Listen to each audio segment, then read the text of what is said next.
So we mentioned work visas and getting the illegal aliens work visas, but how would you justify that then, given the high unemployment rate in many of these blue-collar areas like in Ohio, coal country in Pennsylvania, Michigan, Minnesota, where we are sort of, it seems like maybe allowing people who broke the law to stay here, where in these other blue-collar areas you have a huge amount of displacement of jobs. So how does that reconcile illegal aliens jobs but not helping these people? I haven't met any farmers who say Americans will pick crops. Americans are unwilling to work for $8 an hour and pick crops because they can sit at home and watch soap operas for government pay for $10 an hour.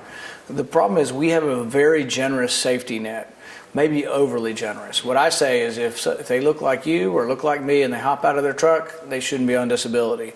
We have 60,000 people a month registering as disabled. There's a funny picture, not funny, tragically comic picture of a Social Security office floating around the internet, and they say, what's wrong with this picture? And you look at it and they say, well, this is a Social Security office. There's nobody in there over 50.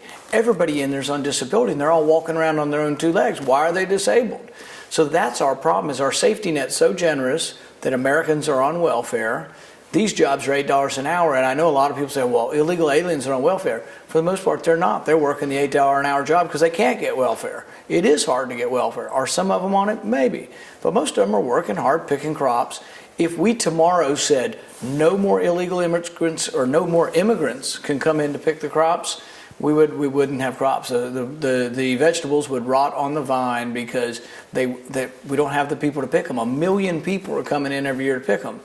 Now, do I want to make that regular in the sense that there's a secure border? Yes, because terrorists could come across that border, and I don't want people breaking the law. So I want to fix it so we have more legal immigration to account for what is all being done now, which is illegal immigration.